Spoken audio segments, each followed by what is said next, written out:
I'm Rob Morris from Mobile Pirate Radio. Now this is a special edition of MPR News That Matters. I implore you all to watch this whole video about Islamification here in America. Thanks for watching. Welcome back to Finity during a moment in our history when we should all be celebrating how special this country really is. In all of human history, there has never been a country like it, never before. A democratic republic, the most successful democracy in history, because democracy is better than socialism. I'll say it again. Democracy is better than socialism, and it's not even close. And maybe somebody should tell the mayor of New York City, Zohran Mamdani, that socialism has never worked before, ever in world history. Socialism has never worked. The Soviet Union, Cuba, Venezuela, China, Vietnam, Cambodia, all failed. If you ever meet somebody from Poland, ask them what life was like under socialism compared to what it's like today in Poland when they are a democracy. They've got one of the most successful economies in all of Europe. Even China, still run by communists, but today they have a global economy just like us, because socialism is a joke and communism is a joke. But we're talking about this tonight because Democrats keep electing socialists and communists to higher office, an extra special slap in the face for all of us during a week that should be about one thing, and that's American patriotism. And then you see polls like this. More than half of Americans say they do not feel patriotic anymore. It's pretty remarkable. And you wonder what happened to the country. How could so many people go from loving America to this right here? Dearborn, Michigan yesterday, a city of over 100,000 people, a city that was once largely white, largely Christian, like so much of America. Tonight, it is over 45% Muslim.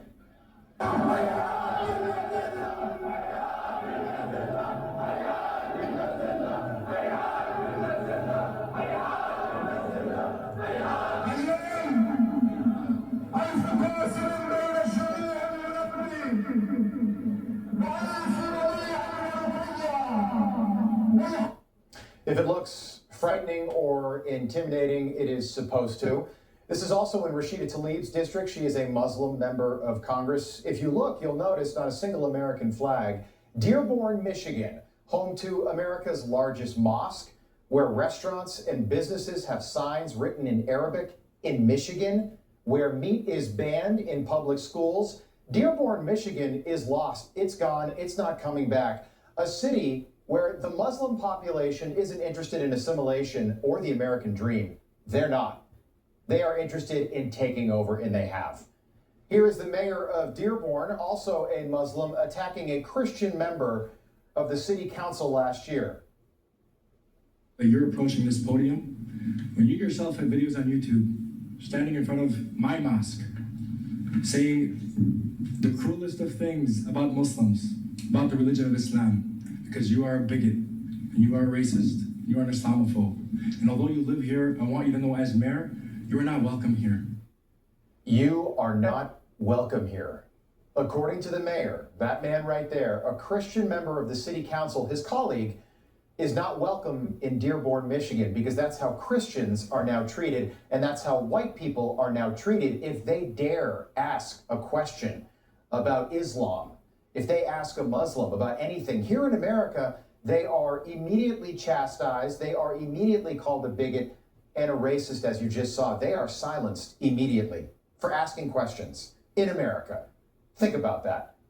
We have people in this country, Americans, who have become so psychotically empathetic that they have stopped caring about right or wrong, about the law, or about America. Just as long as nobody calls them a racist or an Islamophobic. Don't do that. Ooh, don't call me Islamophobic. And the impact of this looking the other way as a philosophy has been complete and utter chaos. Muslim gangs were allowed in the United Kingdom for decades because people didn't want to be called Islamophobic.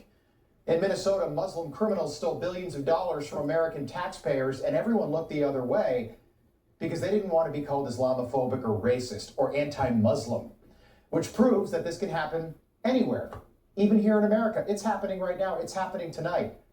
In a country that was designed to be a melting pot, We are supposed to be a melting pot where you can be whatever religion you want. Catholics living next to Jews, living next to Scientologists, living next to Quakers, living next to Buddhists.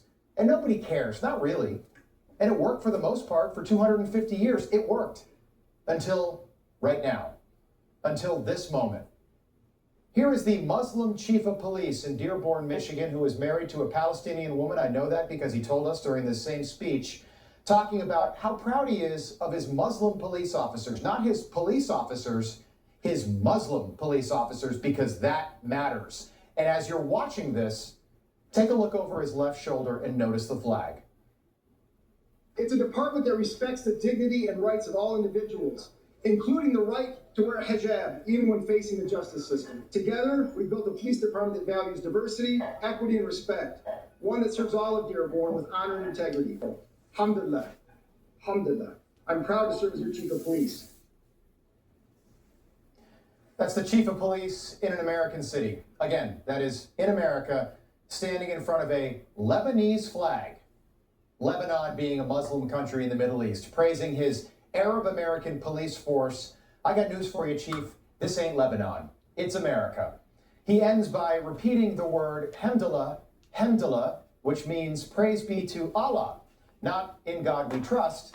Praise be to Allah in Michigan, in America, because Dearborn is gone and it's not coming back. And the police chief wants you to celebrate this as a win for diversity in policing, but it is not. It is the deliberate Islamification of an American police force. It's happening right before our eyes. If you're a Muslim and you want to pray 5 times a day in this country, that's fine. Go to a mosque, do it at your house. Good for you. But you do not have the right to impose your religion on the rest of us. That's not American. In fact, that's the opposite of American.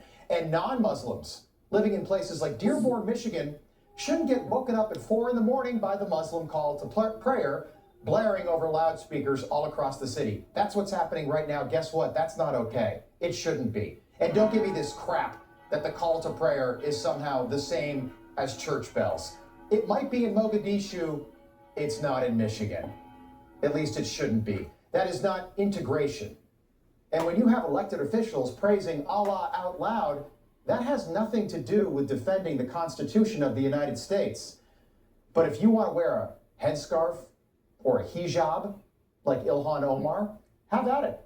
I don't have a problem with Muslims being in America, but the vast majority of American women don't wear headscarves, and they don't want to, because this is not a Muslim majority country, and that should be okay to say. It's not racist, it's a fact.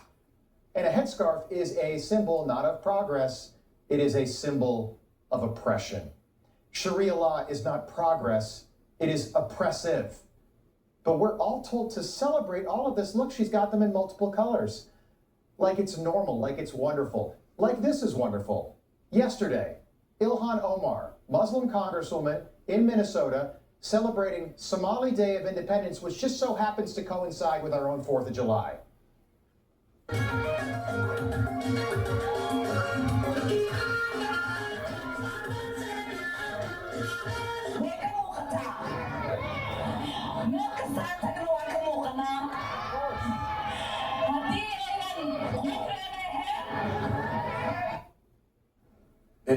It's sort of shocking.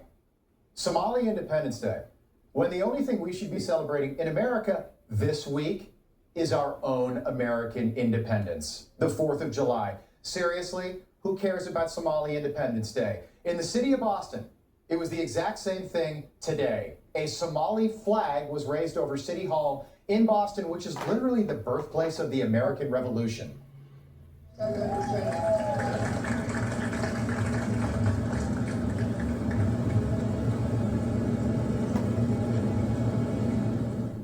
Yeah, terrific ceremony, Michelle Wu. Great job. Really well attended as well.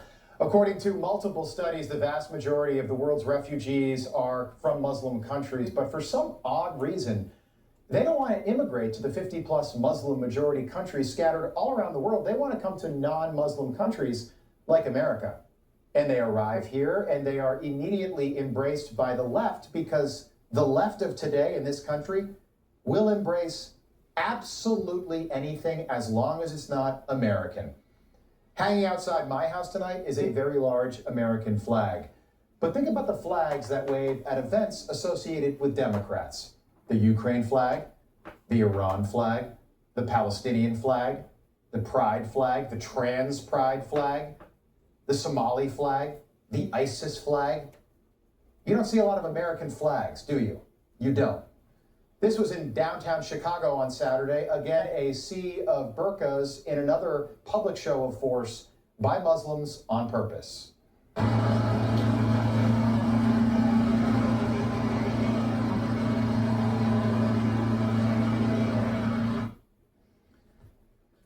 That doesn't look or sound like immigrants coming to America to pursue the American dream, does it? If it does, let me know. I don't think it does. It looks like conquest to me, deliberate, as more American cities continue to fall to what the left calls diversity that we should celebrate. It's not. Think about it like this. When John F. Kennedy took the oath of office in 1961, he said, quote, "Ask not what your country can do for you, ask what you can do for your country."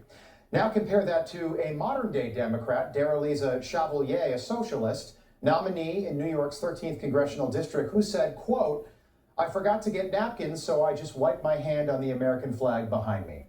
Think about that. This week, that happened to the Democrat Party, and that changed in just 60 years' time. Because Islam is different, Sharia law is different, and so is communism.